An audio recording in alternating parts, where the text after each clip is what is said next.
Hey guys, welcome back to my YouTube channel. I'm here with another new video. In this video, I will show you how you can flash the stock firmware on your Oppo A12. Since most of the people are function, so the phone is dead.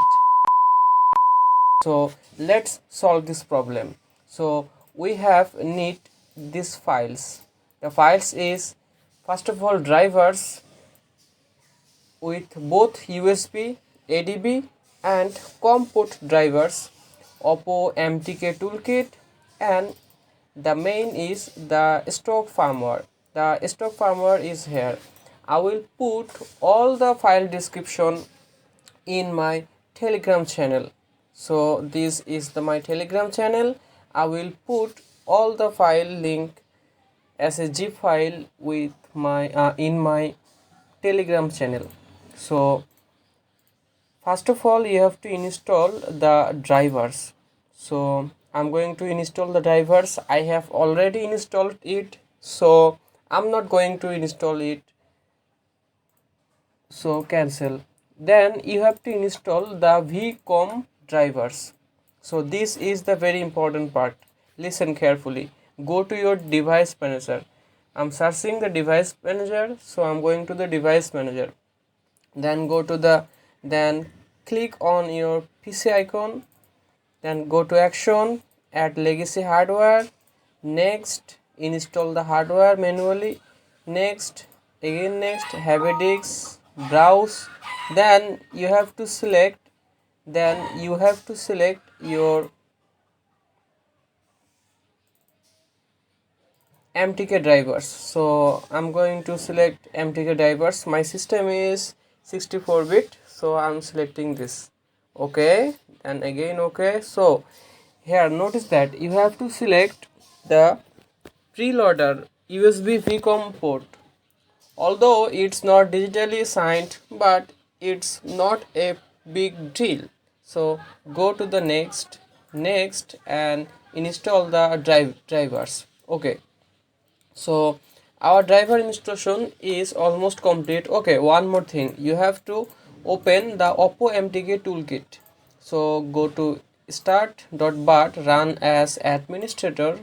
Then here the fact, you have to first of all install the driver. So I'm pressing 2 and I have already installed the driver. I'm not going to install the driver anymore.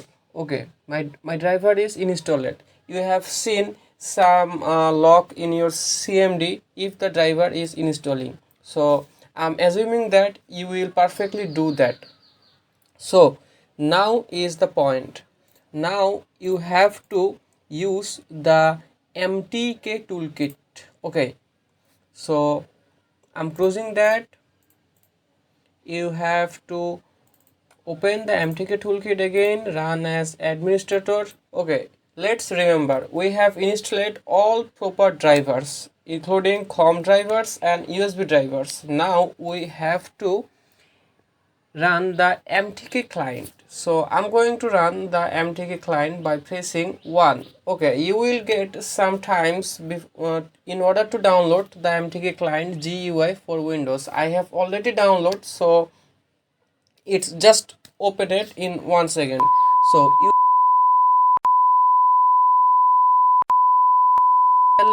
A or DAA authentication, just click on them and press Y, then hit enter.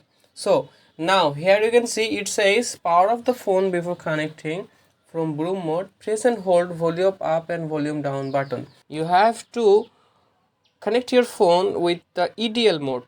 Okay, so you have to turn off your phone and press the volume out press the volume up and volume down button simultaneously at a time and connect the USB cable through the USB 2.0. Remember that USB 3.0 will be not working.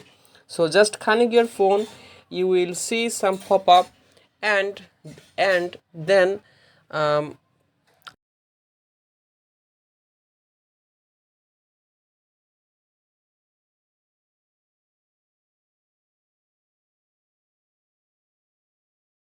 Now what you have to do to disconnect your phone. I'm again said that don't disconnect your phone. Your driver install it,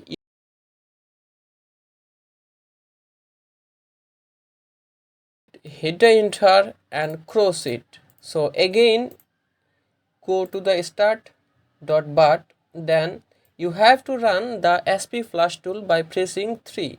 So the SP flash tool is running. So now the download agent is selected, MTK all-in-one DA bin. Now you have to select the scatter file from your firmware. So you have to go to the your stock ROM and select the MT6765 Android scattered text. Okay, then here you can see the all flash file is loading here. Now one more thing, you have to go to the option. Okay, let me connect my phone. I said you I have already doing that. So by pressing volume out and volume down button, I'm assuming that you are already connected with your phone by pressing simultaneously volume up and volume down button and connect your phone. You will see a notification in your Windows, as you can see, and go to the device manager and ensure it properly connected. If it's refreshed, then it is connected. So now what you have to do that, go to the connection and set the connection UART. If all the drivers are installed properly, if the all drivers installed properly, you will see some COM3 port, and also in device manager you will see the COM3. So you have to select COM3 and select the bound rate 921600, and then cross it. Then you have to press on the download button. After 5 to 10 minutes your phone will be flashed, and then disconnect your phone and you will see a tick arrow in the SP flash tool. So I'm not going to flash anymore my phone because I have already flashed it multiple times. I have tried full of day and finding the required drivers, and the stock ROM which is not protected zip with this with password, and I think that this video will be very beneficial to you. So the main thing is connecting the phone with your PC in the EDL mode. If it's connected properly or the drivers install it properly, you will see here COM3. If it is not appears, it's not show the COM3 port, then it not show the COM3 port, then you will not able to flash your phone. So reinstall your drivers, find solution into the internet, and if you have any error or facing any error, it's also might be the driver issue. So very carefully install the drivers. Best of the luck. If you have any question, just drop down below in the comment section. I will definitely help you in my free time. Thank you for watching this, guys. Is this video helpful for you? Please drop a like and subscribe to my YouTube channel. Thank you so much.